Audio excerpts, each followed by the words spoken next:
Come one and all to the following segment of enjoyment and an escape from reality. But beware, the show you are about to bear witness to will not hold back when it comes to spoilers, language, and things not appropriate for work or children. If you continue on, we hope that you laugh at the banter, that you are thrilled by the topic of discussion, and marvel at the host's dedication to their craft, because you can only get that type of treatment here at Monster Madness. You have been warned. So, at midnight, you have to play a game. It's just something we do when someone new joins the family. A game? Yeah. What game? I don't know. You draw a card. Could be backgammon, croquet, checkers for all I know. I know, it's stupid. It's a little weird. Why exactly? I guess because we made our money in games, it's part of the initiation. Do I have to win? No, you just have to play. And then you are officially part of the family. Honestly, it means more to them than the wedding itself. that's it? Yeah, that's it. I know it's ridiculous. It's just a weird family ritual, and we only have to do it once, all right? Okay. Yeah. Okay. If it gets your family to accept me, I will play the shit out of checkers. I'm really good at it. Okay. Hi, hello, and welcome to this week's episode of Monster Madness, a podcast dedicated to all sorts of creatures, features, and beyond. I'm Erica, and joined with me is a man who would totally murder me in a game of hide and seek. My faithful co-host, Matthew. Hi, Matt. I've been waiting for you to ask me to play hide and seek just so I can murder you. That's awful. Awfully funny. True. When's the last time you think you played hide and seek? And please, God, don't make a dick joke. Fuck, I was. I know. I know. For the record, I was going to say I play hide and seek with my dick every day, but fuck. Well, traditional hide and go seek or a variation of. How is there a variation of hide and go seek? So in high school, one of our teachers came up with this game. I can't remember exactly what it was called, but so our high school is a big Turn square. your head and cough? It wasn't who's in my mouth? Our high school was a big square, Oh, so they would turn the lights shit. off, and then what? That was good. Oh, It was nice. in my mouth. I'm sorry. I'm still there. Oh, shit. That was good. Let me try this again, Dick. Our high school was a big square, and then we had these desks that had like little shelves underneath them. So what he would do is we would have like a lock-in traditionally once a year, and then there would be two teams. There was the hunters, or the predators, and the prey. The predators had like big mag lights, like white flashlights, and then the prey had red lit flashlights, and they would have to go into the rooms. So like the hallways were safe, classrooms weren't, so you could get tagged in a classroom, but you'd have to go into the rooms and find these pipes that were padlocked underneath desks, and then you'd have to read the combination off of the little PVC pipe that was also written in a shade of red with a red flashlight, and score points by doing it. So it's like a variation of hide and go seek. Wow, that's like intense. It was fucking so much fun. Well, there you go. That's all that matters, is that you had a good time. I'm still on the first joke. I'm still laughing about that. It was just so dry and so quick. Like, it took a second for it to register in my brain, and it was delicious. It was so good. Yeah, I have no idea when the last time I played hide and seek was, but the first thing that popped into my brain was, it wasn't even hide and seek. It was fucking like cops and robbers. When I was like in college, we went to this playground and got drunk, and we all accidentally ran through like fucking thick ass spider webs, and it was one of my worst nightmares. I was just like encased, and my friend used to call me Forrest Gump after that, because I jetted out of the like wooded area that we were in so quickly. She's like, all we saw was your legs going. I was like, yeah, because I was fucking terrified, and I wanted to get into light so I could see if there was any arachnids on me. Fuck that, man. Anyway, You can find Monster Madness on all your favorite podcasting platforms, social media sites, and things of that nature. Matt does stream video games and drum sessions from time to time, so you can check that out on our Twitch channel, especially in the colder months. Now that it's cold, Matt has no life, so he's going to be gaming. You're not wrong. And it's spooky months. It's spooky months. You can't go wrong with spooky months. Do you have any plans to do any type of spooky event? Spooky cocaine? I mean, this comes out Cocaine like a in the week shape- before. Cocaine in the shape of a ghost? I mean, this comes out like 10 days before Halloween, so Yes. a lot of it will have passed. But I mean, I have been playing on Friday nights with Glitter and her husband and Bill. We played. I didn't stream it. Kind of wish I would have, but we played Backrooms Escape together. Talk about a goddamn heart palpitating game. Really? Like you're not doing a bit? No, absolutely not. So we played Sunday night because I remember we got, I think it was 10:30 my time, so I mean 11:30 for them. But we got to like the second to last level, and we all collectively were like, "Look, I'm tired, and my heart can't handle this shit anymore." Because the level that you did before, it's pitch black, and you have a camera, and you just like screen. You take like a snapshot, and it creates like a dot matrix of the room in front of you. Oh. And there's shit like trying to kill you this whole time, and you're following colored lines to push buttons to open doors. And it's just all jump scares. So there's this big Slender Man looking motherfucker who, if he gets you just hear like this like technology screeching sound, and then your screen just goes to like a reboot looking thing, and then you can just go right back into it. But it clears everything that you've seen. That's what I'm saying. So it was like we were doing that, and like we play with proximity chat in the game. So we mute Discord. So it's like if no one's around you, you can't see what the fuck is going on. Like you can whistle in the game, and that's about it. Oh shit. But like, yeah. The game looks incredible. Like graphics wise, it looks fucking insane. What sucks is we got to the water level. So if you've ever seen like a Backrooms video about how something looks super realistic and it's all water and pools and tubes and shit, that's the level that we got to. So it has like really great water physics and shit.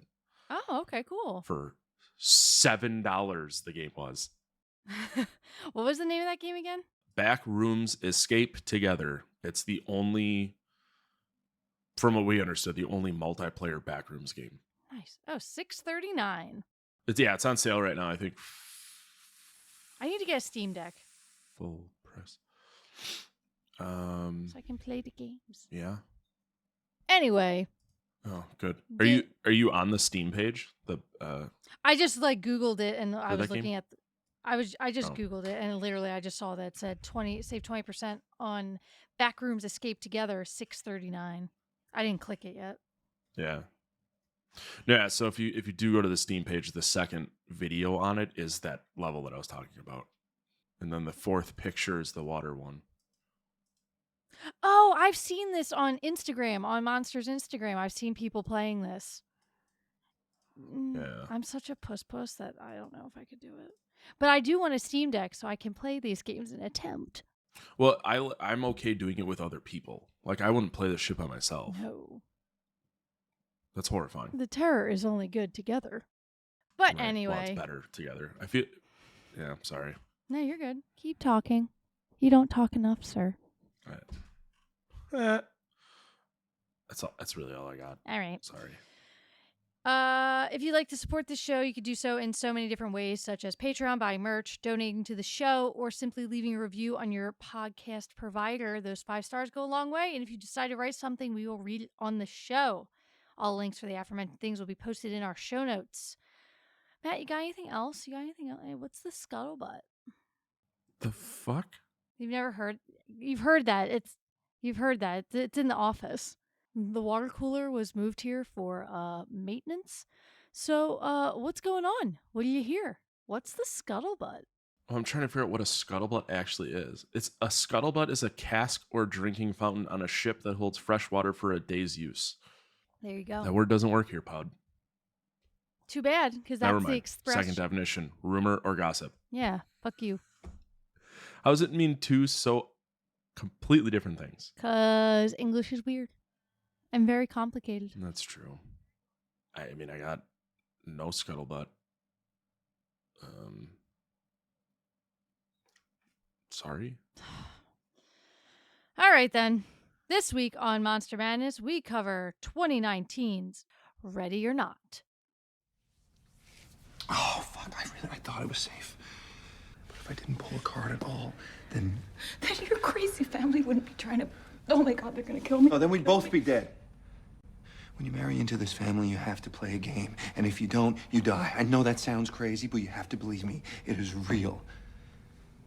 It happened to my great uncle. He got married. He didn't play a game. Next morning, he died. His wife, too. Same thing happened to my cousin Rachel. Same thing happened to a bunch of people that I never even met before. You have to play. You said your family was fucked up, but you didn't say psycho killers. You brought me here. You didn't warn me. He wanted to get married. So it's No, I'm sorry. I'm sorry. I know. No. There are rules. You can't just elope. You have to have the wedding here, and you have to play the fucking game. You didn't even fucking talk to me. You could have told me. We could have just. If I told you, you would have left. Ready or Not is a R-rated film, and it runs for 1 hour and 35 minutes. It was released in the United States on August 21st, 2019. It was directed by Tyler Gillett and Matt Bettinelli-Oplin. Sorry, man, if I butchered that.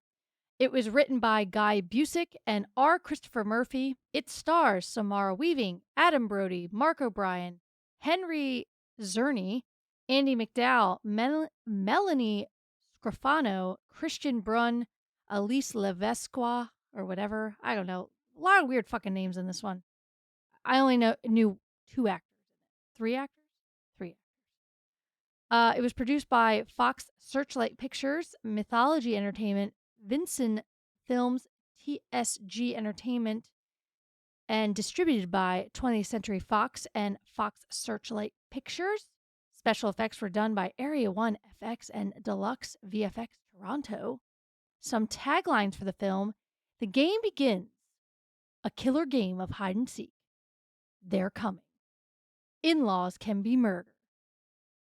I didn't like any of them. The game begins is okay, but even that stretching, I give it a solid C. Just a C. Not a C+, not a C-. A C. It's like they just kind of threw darts at a board and were like, this'll do. Yeah, like, they're coming. Like, what? Fucking what? Yeah, I mean, no one really knows based on the name of the movie that it is a hide and seek premise. You know what I'm saying? Like, I'm sure if you watch the trailer, yes. Yeah. If you just look at the poster, it just says Ready or Not. You're not gonna put that together. So when you pair it with these half-assed fucking taglines, it really doesn't help describe the movie whatsoever. I will be honest, I kind of had an aha moment while watching where I realized why the title of the movie was Ready or Not. I was like, oh, they're playing hide and seek, right? Ready or Not, Here I Come. Yeah. I have little moments like that throughout my life, like Chips Ahoy, Ships Ahoy. I had an epiphany one day where I finally got that. I hereby resign from this show forever. Some things just don't click, like the Beatles.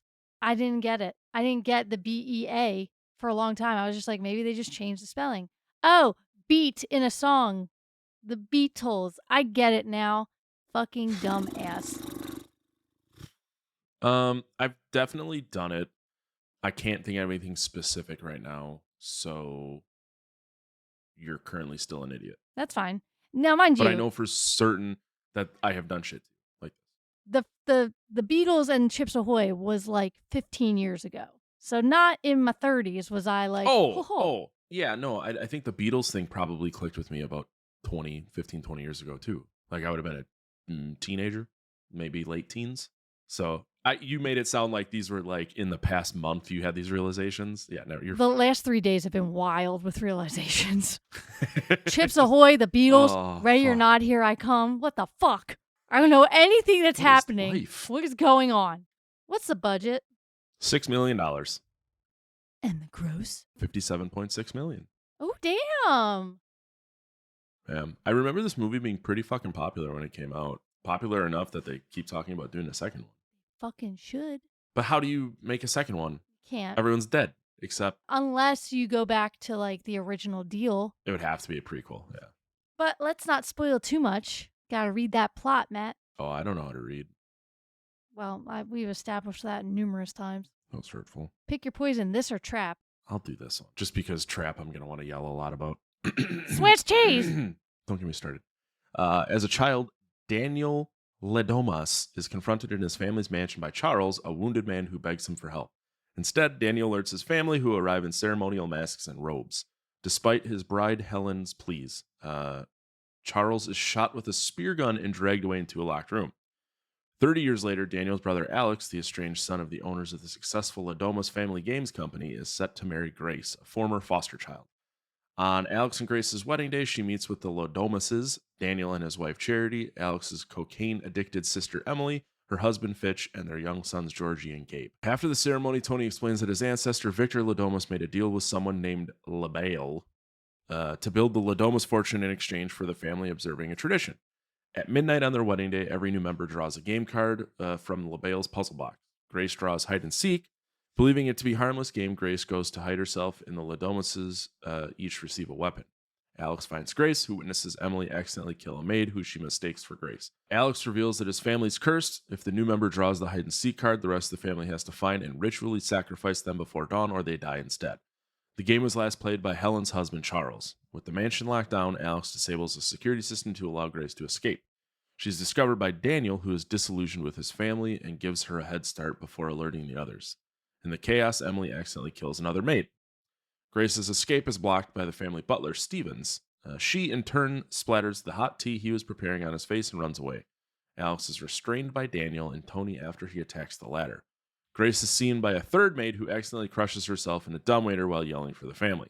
Grace runs to the goat shed where Georgie shoots her in the hand. She knocks him out, but is startled by a goat and falls into a pit filled with corpses of the Ledomas' previous sacrifices, including that of Charles.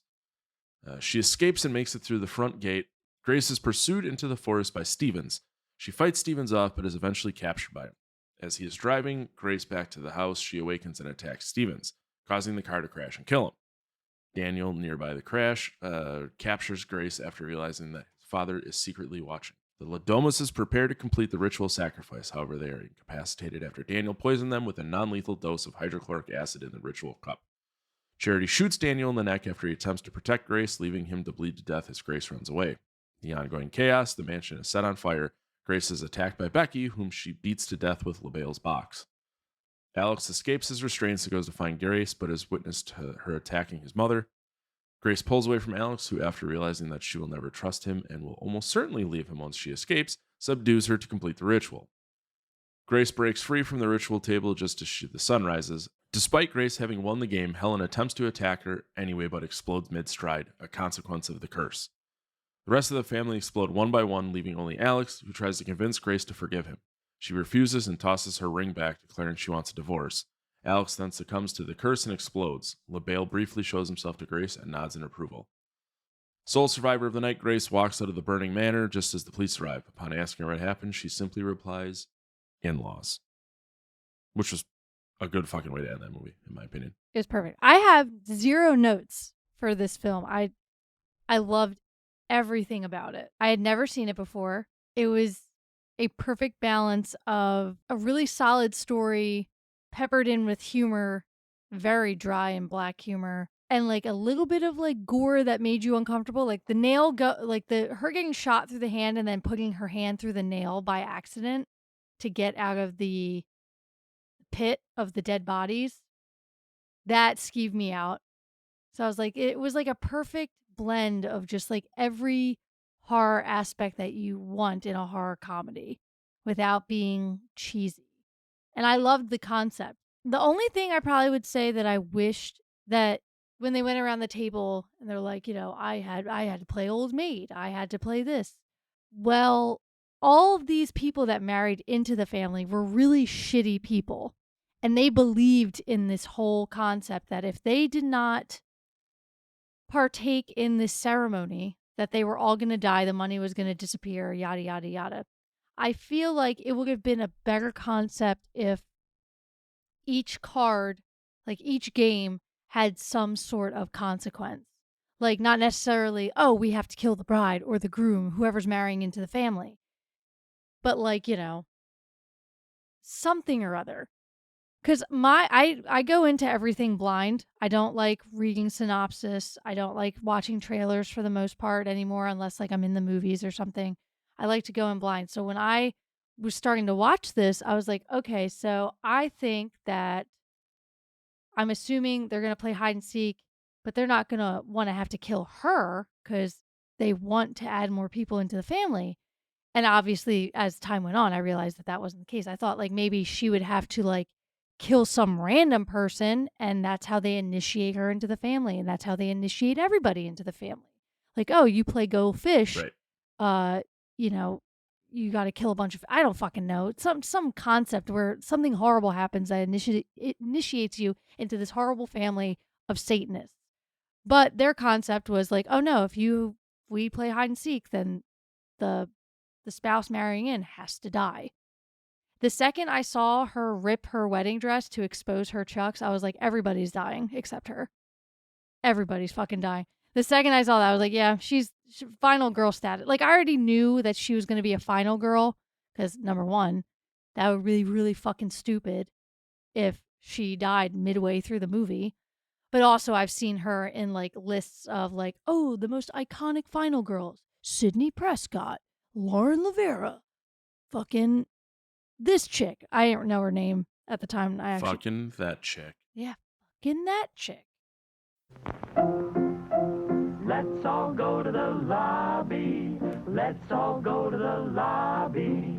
Let's all go to the lobby to get ourselves a treat. Samara Weaving? No, in the movie. What is her name? Grace. There it is. Grace. No last name. Well, it would have been. Fucking Grace. Would have been Lechomp or whatever. Ledomus, whatever it was. I think I just said an artist name. Yeah. Marcel Duchamp. Oh boy. He's one of my favorite artists. Learn something new every day. Yeah, that's okay. He was like he did Dadaism, which is like just basically whatever you say is art type things. Marcel. What was his name? Marcel Duchamp. It's spelled D-U-C-H. Like there's one of like a urinal, but that says mutt on the side of it, like RM Mutt or something. Yeah. R Mutt. Yeah, he has one of my favorite paintings though. What? If you type in nude descending a staircase, that's my favorite painting of all time. You forgot the end. Number 2, 1912. Yeah. I've had the pleasure of seeing it in person once, and I cried. Okay. Listen, Linda. You had to have seen that coming. I know. I knew that there was going to be mockery. But, sometimes I would hope you'd be like, you know what, Erica, that's fucking beautiful. I'm happy for you. But I know that's never going to happen. I thought about redeeming you, and then I gave up. He does have an interesting exhibit in the Philadelphia Art Museum that I always make people go and look at because it always, like, surprises them. He has basically, like, a whole room in the modern art section in Philadelphia. You go into this little room, and there's, like, a peephole in this blacked out room, and you look through it, and it's literally a naked chick just laying with full bush on like a hill. Let's talk about this bush. It's very floofy if you're into that sort of thing. I think there was a fluffer involved or just natural bush. She definitely used like a tweaker for the hair. Fucking one of those teasing combs. Yeah, there it is. Teaser. That's what I was trying to fucking think of. Thank you. Jesus Christ. Oh, man. Sometimes I even make myself uncomfortable with the things that I say. So tell me about how you felt about the movie. It was real good. I liked it. It brought smiles. Like you said, though, there weren't really any notes. I mean, it's pretty cut and dry. It is what it is. What happens, happens. There's some fun parts. Handful of funny parts. Oh, a lot. The dad was great. The dad constantly flipping out, like, aim for the center of gravity. And the sister literally killing fucking everybody. By accident. Well, and that's like the dad overreacting wasn't as funny to me as the sister accidentally killing everyone was. That was good. So like to me, this is closer to horror than comedy, which I'm okay with, but still, it's super fucking enjoyable. I liked it enough that I, on occasion, try to pay attention for a sequel or a second one. I shouldn't say a sequel, but I like again, it would just be a prequel because I'm like me and Brooke talked about it at the end of like that movie, and the first thing I said to her, I was like, "Well, LaBelle gave her that nod. The devil was just like, hey, you win. yeah, Does that mean that she inherits all of that fortune because she's the next of kin, technically, by law?" yeah. So they're saying the second one could be the series of events that happen afterwards. Because he's dead, she couldn't get a divorce. Therefore, she's linked to the Ladoma's family. So this sequel could exist with her as where she has to start the game back over somehow. Yeah, somehow. But She's gonna just start a franchise. yeah, I mean, you would assume that from the little breadcrumbs that they leave you is that she basically has no family and no friends. She literally was at that Right. wedding, and it was entirely at his family's house, his people. They all left, and it was all his family there. So I'm like, she didn't have her mom and dad hanging out till midnight to play hide and seek. Could just be fucking 90 minutes of her like dealing with paperwork, going to like court to try to get the money, Oh God. cleaning up a burnt mansion. As someone who's been to court a few times at this point, that would be a horror movie in and of itself. And I gotta go fuck again. But Well, for if you're listening to this, we're gonna start a GoFundMe for Erica to sue her neighbor. okay, I don't think I told this story on air, and I will now because what the fuck not? What was it gonna do? It's not gonna hurt me. Right. This bitch hired her husband's friend's tree company to cut down true trees in her backyard. Not a big deal. She's moving like 6 hours away. Mazel tov. Her husband's a fucking creep who blares techno while he plays Xbox and gets stoned, where every single neighbor... Hey, Could you ask him if he's looking for some friends? there's nothing wrong with that. Trust me. I will show you a picture of him. I didn't say there was anything wrong with it or not wrong with it. I just want to know if he wants a new friend. You deserve better friends.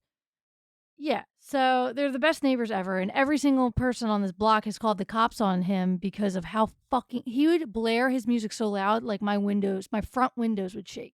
And he lives on the other side of the street, like behind my house.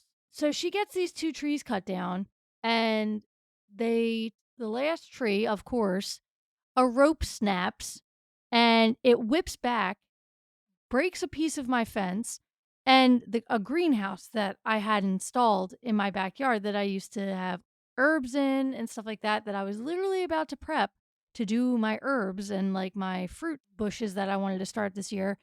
And it completely shattered the fucking urethane plastic poly shit that it fucking is.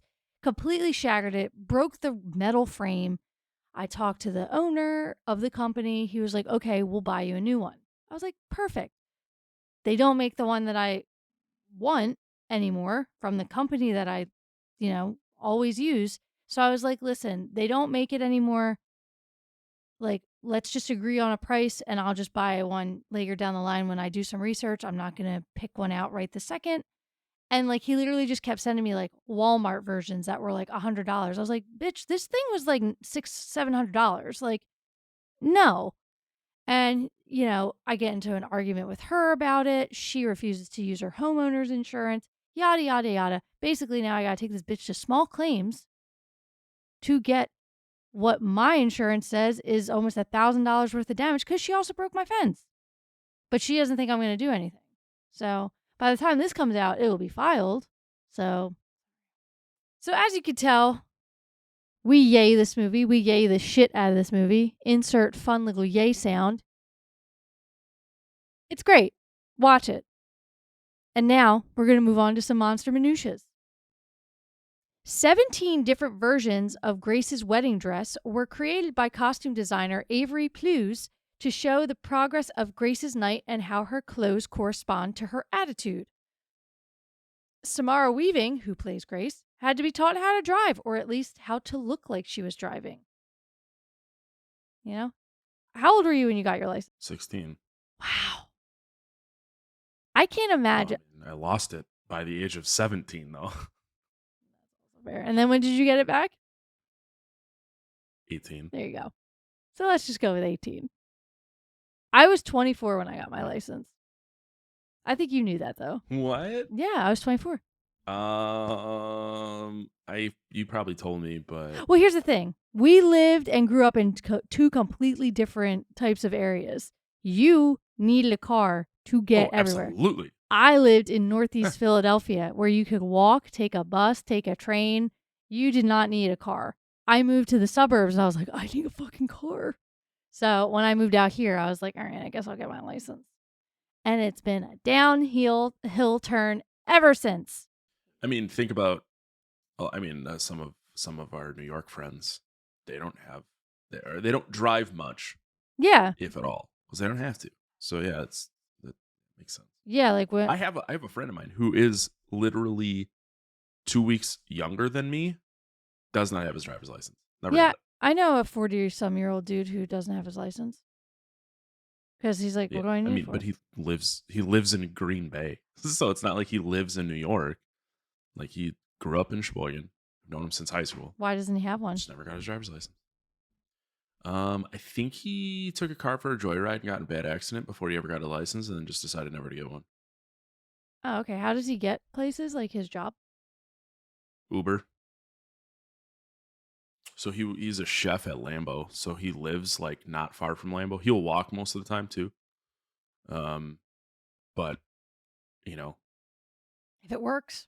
for a while he didn't. I don't know if he works for Lambeau yet or not. If he works for the company, the catering company, but like he did when the Bills had their last playoff game. He was out there for that. He opened up like the football stadium in Atlanta. Oh. There's a couple soccer stadiums. Like you can just go wherever the company. It's called Delaware North. Anywhere that company vends food, if he wants to go work at that stadium, he can, as long as he doesn't have anything to do here. Oh.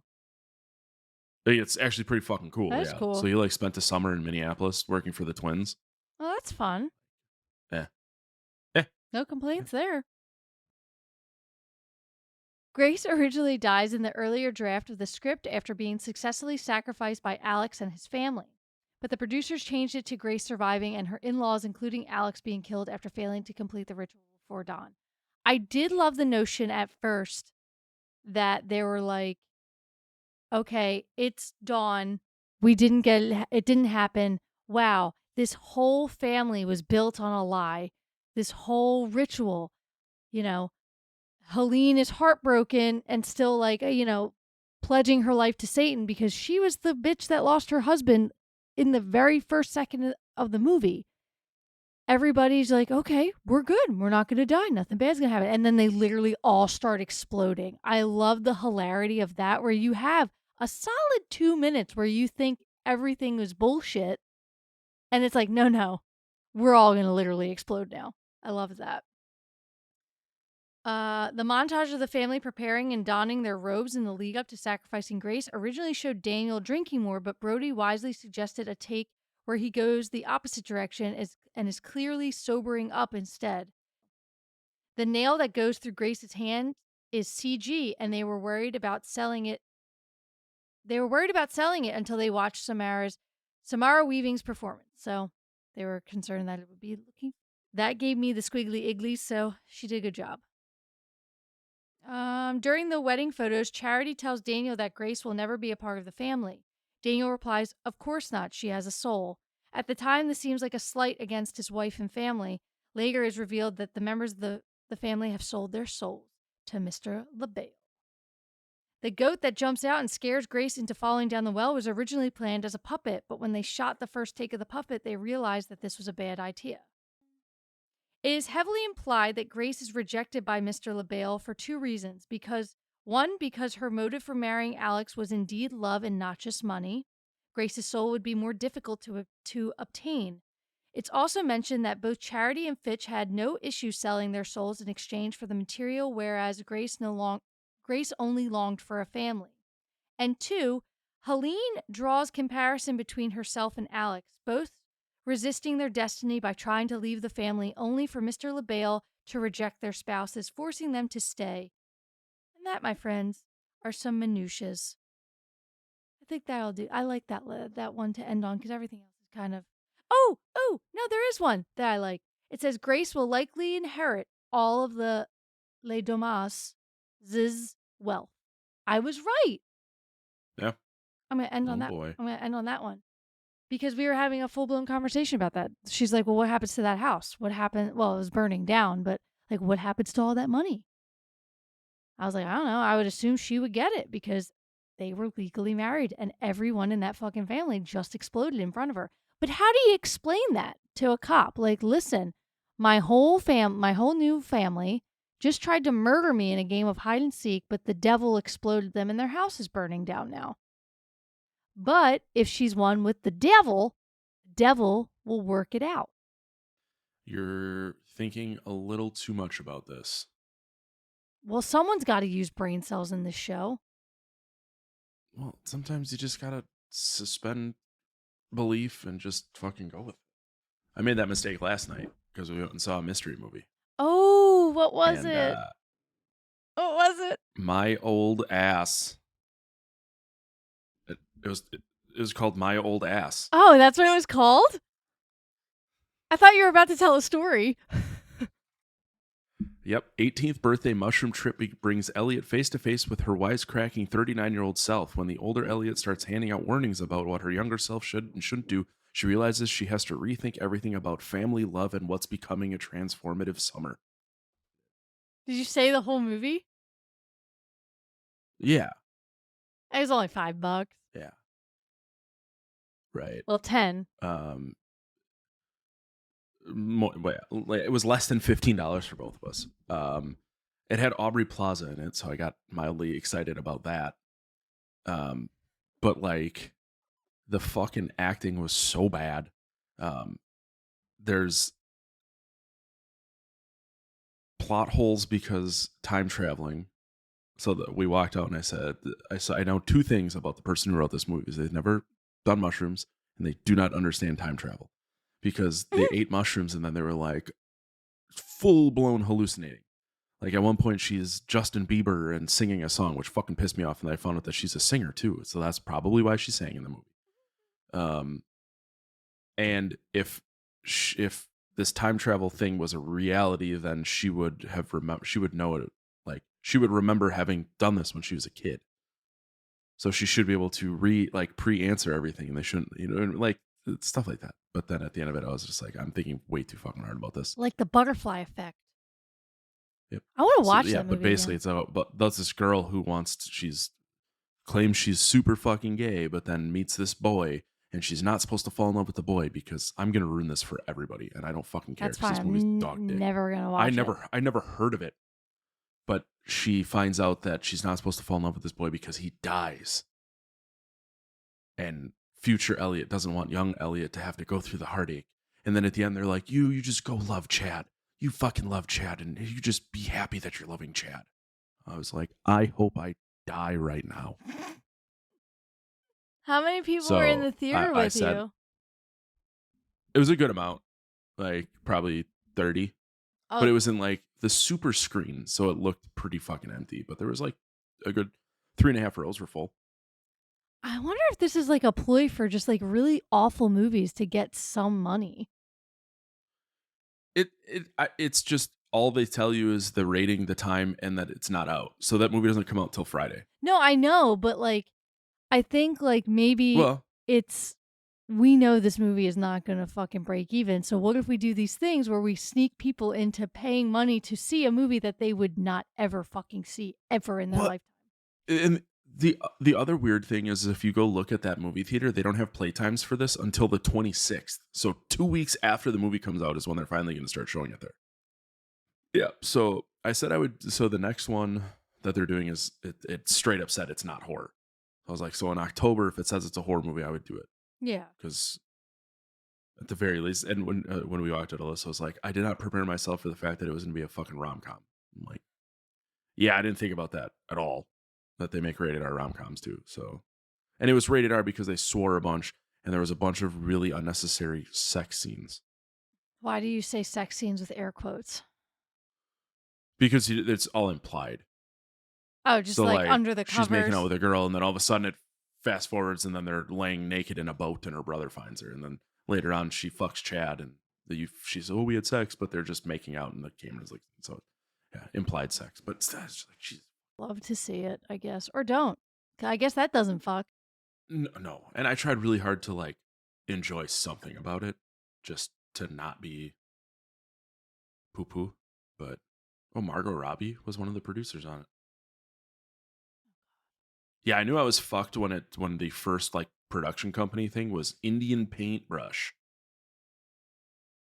I'm like, well, I've never heard of that. This can't be good. Then it was Amazon MGM. That can't be real. Like, oh, yeah. And then it just in the same letters it says my old ass. I'm like, maybe it's like a weird comedy movie about getting old. Nope. Maybe. Nope. Well, you got anything that fucks to kind of end it on a positive note? The masala Lay's chips are pretty fucking terrific. The Coke flavored Oreos are pretty good. Like, my complaint is that the cream tastes like Coke syrup, but also I have not had a regular Coke in so long that it could be perfect. It could taste perfect. Oh, okay. I'm trying to get my hands on the zero sugar Oreo flavored Coke. Yeah, I did. I think I sent you the reel of someone trying it, and they're like, "Fuck, why is this good?" Yeah, I eventually assume it'll show up at a gas station, and I can get a can. There you go. I'm not paying fucking, what was it, like $12 for a 10-pack of 7-ounce cans from Walmart. Yeah, that's about it. How about you? It's a low fuckage week. I'm done my iron infusions. That fucks. So I'm fucking Iron Maiden over here. Fucking Iron Woman. Tony Stark style. Make sure you run to the hills. Yep, I'm very magnetic. Yeah, no, I got nothing. I'm just happy that's done. You know, I haven't tried anything new food-wise, which I really need to get back on that hobby horse. I've been itching to do something like go to a new restaurant or like try a new dish. And I just haven't. I did make enchiladas the other night that fucked. And they're hearty. Those look pretty good. Yeah. It's like Americanized it's not a real fucking enchilada at all. It's literally a burrito with enchilada sauce on top of it because I'm not I did fucking chicken and rice inside. I went to do black beans, but I didn't have any. I thought I did, but I didn't. You know, so basically what I do is I cook my chicken, then I either shred it or I, cube it. This time I cubed it because I didn't want to fucking wait to shred it. And then I cook it in with some salsa. I had some fresh jalapenos from my garden and some cayennes, chopped those bitches up, put them in there, cook it all. It was very spicy. It was nice. Oh, I have questions for you. Either which way. Rice, I cooked that up, put it in the fucking thing, wrapped it up, put the enchilada sauce, cheese, baked it in the oven for 350 for like a half hour to get that cheese all golden browned. It was delicious. It's basically a burrito. I actually don't even know what really is inside of an enchilada. But 2 questions for you. Number 1, do you like Buffalo Wild Wings? It serves a purpose. I don't hate it, but it's not my go-to. Fine. My second question. What is your wing rule? Like, are you like boneless wings are not wings? Or like, are you like bone in like a man? What is your wing policy? Boneless wings are just chicken nuggets.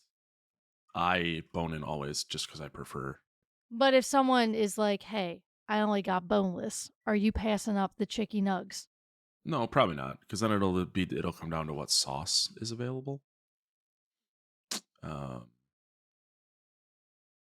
Yeah, I mean, there's like chicken nuggets are better than no chicken. Fair. And I agree that boneless wings are just a fancy word for chicken nuggets. But we're chicken nugget pro. We're chicken nugget pro. I love bone in. I feel like it is a wildly different flavor and deliciousness. I have many people in my life though that are very anti-bone. I know 3 that I'm very close with. So more often than not, if there's chicken around, It's boneless. But either which way, we wound up getting B-dubs this past weekend. Mistakes were made, first of all. But we got the hot barbecue, the blazin', which is their hottest sauce, the jammin' jalapeno, and what was the last one? Spicy garlic. The spicy garlic and the jammin' jalapeno were me. Those are my picks. She picked blazin' and hot barbecue. Hot barbecue was great. Spicy garlic was good. Jammin' jalapeno was pretty good. It had like a tequila lime flavor going on in it that was pretty, delish. Then there was that fucking blazin'. Yeah, I mean, I could have told you no because I'm not a fucking idiot. Well, first of all, go to fucking B-dubs and get like a small.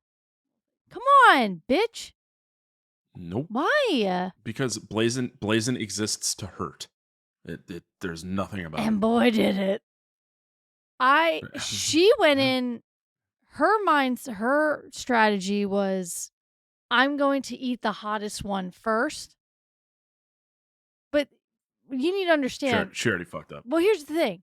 What you need to understand about this girl is that she has an ironclad stomach. She can fucking eat anything and nothing affects her. Me, I looked at that blazing wing and I've got the bubble guts like right by my rib cage. I was like, oh no, danger, danger, Will Robinson. So I took one of each. I started off slow. I was like, all right, spicy garlic, hot, but manageable. I could eat a couple of these and be fine. Hot barbecue, surprisingly hot. I was like, all right, that fucks. Good. Jam and jalapeno was okay. That blazing fucking rocked me. It was so fucking hot. I felt my intestines reacting to the spice. It was horrendous. And mind you, Been there. I have tried the world's hottest chocolate, and I have tried a what the fuck is it called? It's not like a hot sauce. Oh, it's an extract. I have tried at this place in the mall by my house. It's called Spice World, I believe.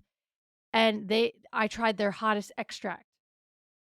And nothing affected my insides the way that fucking blazing did. Maybe because I consumed a lot of it because it was one wing and it had the sauce on it. I don't know. But the world's hottest chocolate, I only felt in my mouth. It literally, the second I put it on my tongue, it felt like someone shot me in the mouth. It just hurt. And I did it at work, which was the stupidest idea. I warned my boss. We were friends. And hey, Julie, if you're listening. I was like, me and this dude Ken are going to try the world's hottest chocolate. He's like, it's really fucking hot. And I was like, it can't be that hot, pussy. Give it to me. I immediately regretted everything. I got full body sweats and I had to pace for 15 minutes in my office. My office is not big. And I drank a bunch of mini coffee creamers because I was like, I have to do something. Water's making it worse. When I did the extract, Brooke and I were at the mall shopping. And we go into Spice World. We're looking for like spicy barbecue sauce or like seeing what they have because we like flavor. They have all different kinds of spices, not just spicy stuff. And then there's this guy at the checkout who 3 seconds into him opening his mouth, I realized that he must work for Spice World, but he's pretending to be a customer because he's like, yo, you gotta try. You gotta try this. You gotta try this. He's like, I just did it. I'm fine. You can handle it. And I wasn't going to do it because a stranger was like, hey, put this extract in your mouth. But he said something. He was like, if anything, it creates a memory. He's like, even if you fucking hate it, he's like, this is a memory that you can always talk about. And now I'm telling the internet. I hated that, man. And I took a bottle of water and I was like, I'm not paying for this. And I downed it. Again, shot in the mouth. I don't even remember what the Scoville was, but I believe the hottest chocolate is like 10 million Scoville. It's fucking rough, and it's literally smaller. I don't even have anything to compare it to. It's very small. 9 million. 9 million. Fucking liar. I was close. That million makes a big difference. Painful as shit. I might buy it for you. Just try one on the internet. I still have a stack of one chip. I still have a stack of one chips. I have those still. I haven't done them yet. Oh, maybe me and Brooke will do that this weekend. You know what I want to do this weekend? Have a bad day. You already did it though, didn't you? Oh, you never did the one chip challenge. Maybe I'll make her do it. And then I'll see how it If goes. someone wants to give me a bunch of money, I'll do it. You heard it here first, folks. The next person to sign up for our For Patreon. a bunch of money. God. $5. $5 and I'll send you some Mad Elf. Ooh. I mean, you're going to do that regardless. Yeah, because I forgot to last year. I actually didn't see it at all last year. I think I saw it one time and then it was gone. But either which way. Well, on that note, that spicy little note, that's going to do it for this episode of Monster Madness.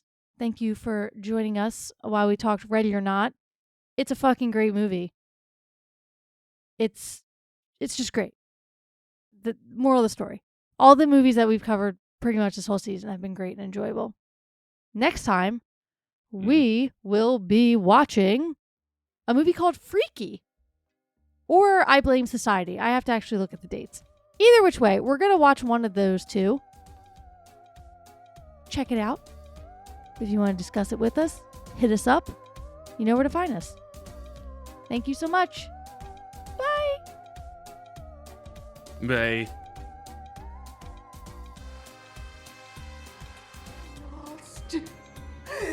Forgive us.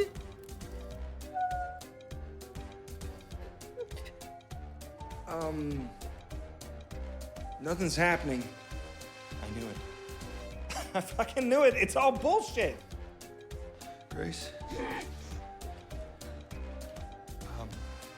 So what should we do about her? I know it is too late, but I will not fail you again. Knackers!